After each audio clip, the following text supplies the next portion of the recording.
Okay, here's the thing. I am sick of buying groceries, so we are going seed shopping, and I'm gonna show you exactly what seeds you should purchase, because there's different ones you should buy for indoor gardening versus outdoor gardening. Perform a lot differently. However, there's a problem. I actually don't know where we're gonna find seeds. So let's go.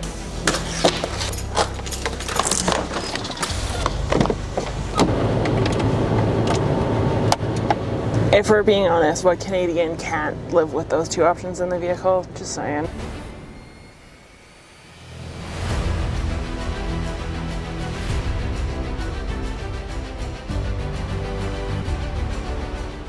So before we even start this journey, we first need to get some insider info. Insider info from someone I know will definitely know the details on where to get seeds. This is Papa Gick. Papa Gick. Meet my dad. This explains everything. So we need your help, Dad. Need recommendations on where you think we can get seeds for the winter season to grow indoors. What stores do you think would have that right now? Early Seed and Feed. I was thinking Walmart. No, don't shop American. Or Costco. I thought your reaction would be much more theatrical than that. What about Lee Valley? No? No. Oh, that's awesome. Mission Impossible. So I can't help you. Oh, okay. We'll get ours after Christmas. Oh, you sell seeds? Yeah. Mackenzie? Mackenzie. Buy Love Foods. Canadian made Mackenzie. One-stop shop. Okay. So place number one I thought to go, definitely closed. And these guys guaranteed have seeds. So that's unfortunate. God's day for us, Sunday. So we're gonna try another place. I'm pretty sure it's gonna have them, may even have them discounted. So let's go check it out.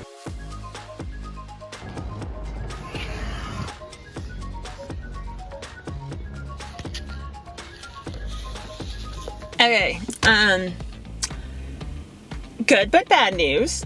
Good news, they had herbs, which is definitely on the top of the list. Also good news, impulse buy. Bad news, those seeds were not on sale. Those were full price. The bulb was $2 off though. Weekly promo, that's a win. So this kind of defeats the purpose of the video because I told you that there's more seeds to grow than just herbs. There's lots more to grow than just herbs.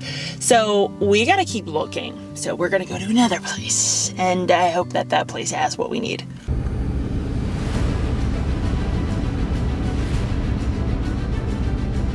Okay, this is the last and final place. If they don't have what I need, I don't know what we're gonna do. I just want some seeds. So I'm gonna take my hillbilly butt into this incredibly refined and defined atmosphere. They're very bougie in this place. There's something going on because there's a lot of people here. I don't know what could possibly be going on in a greenhouse this time of year, but we're about to find out.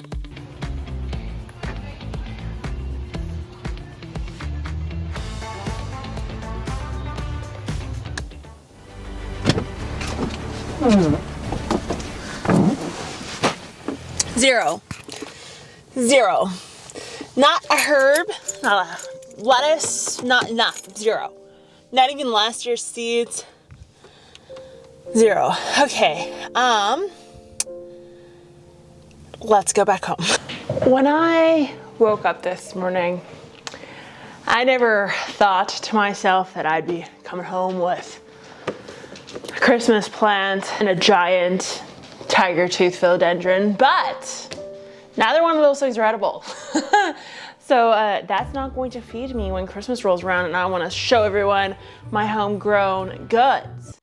So we're gonna take off to the internet.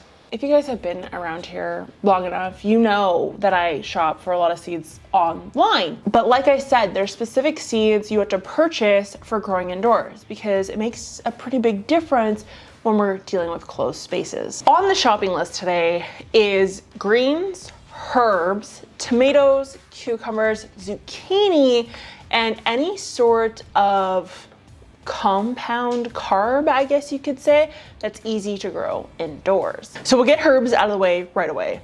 Herbs, very simple. You can use any herb, literally, does not matter. However, when it comes to lettuce, this is where we need to be careful. Head lettuce doesn't grow very nicely in an indoor setting if you don't have the right conditions. Meaning, if you aren't set up to have air control, proper lighting, and intense lighting, to be honest, the heads of lettuce kind of look a little bit wonky. It doesn't look or taste proper, and I find it can get a bit bitter. I did a video on bitter lettuce, and head lettuce grown indoors is one of those things that tends to go bitter. Okay, so what we're looking for in the world of lettuce is anything that doesn't have head to it. So like this Dillon Organic would not work because it is a head. But what would work would be things like this City Garden pelleted variety. I do like pelleted seeds and do a video on like what that means, but those would work. This Simpson Elite, you can see it's separate leaves, it's not a head, so that would work. In this case, this Ilma, I have grown this indoors, so that is definitely getting added to the list. I really like that variety actually. It's very tasty.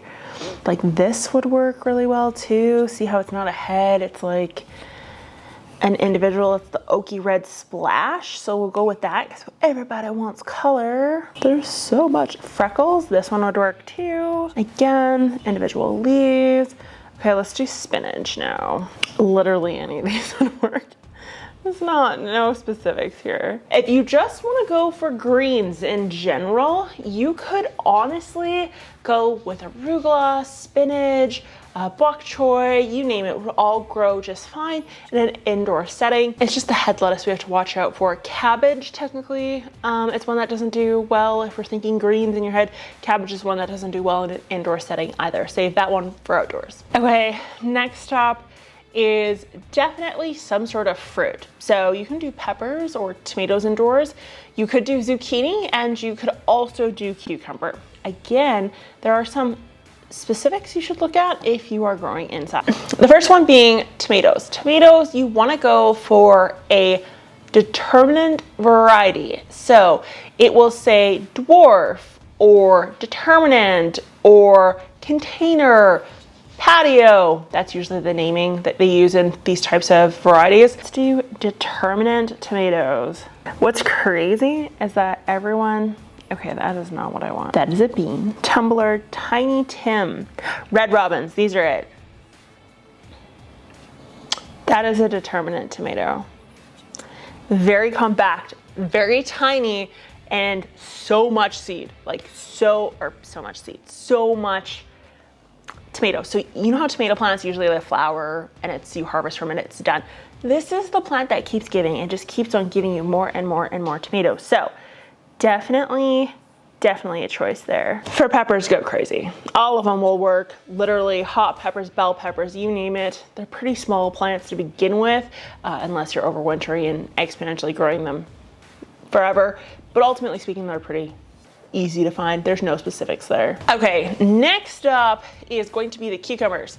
These are another one where you can get determinant to a degree cucumbers that don't get too big, patio snackers, or container varieties. Again, that same naming structure is where the route we want to go with. These, however, I would highly encourage you to get varieties that are female flower only. Yes, that is a thing. If you grow cucumbers and you notice that you don't get a lot of female flowers, you get a lot of flowers but not a lot of cucumbers, aim for the ones that have the female only flowers.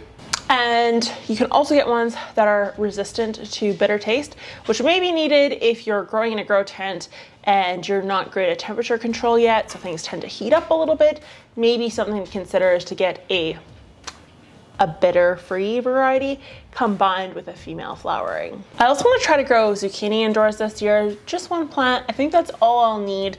Now these you're going to have to manually pollinate, and I can do a video when the time comes on that, but they're just so prolific in growing, and they're relatively structured if I prune correctly.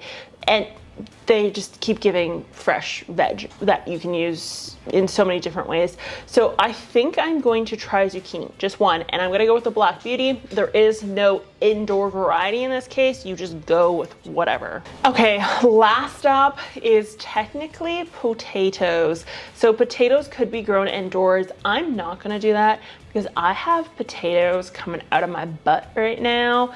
They're hundreds of pounds of potatoes were harvested this year from my garden, so I don't need to do that one. However, you could, and if you went that route, 5-gallon pail bucket, plant the potatoes at the bottom, and then just kind of stack the soil as time goes on. But that's definitely one you could grow indoors. That would do pretty darn good. I'll do a separate video on what the seed haul looks like for 2024. I cannot believe I'm saying that, but yes, I will. And also stay tuned to see how I start these and the different mediums in which I grow, because I use soil, hydro, different types of hydro. Some are next to no dollars and some are a little bit fancier systems. But it's definitely something you want to stay tuned for if you want to learn how to garden indoors, because it will lower your grocery bill. And who wants to give their money to those grocery store people anyways, despite my dad being in one. So thanks for watching. I hope you guys enjoyed this video.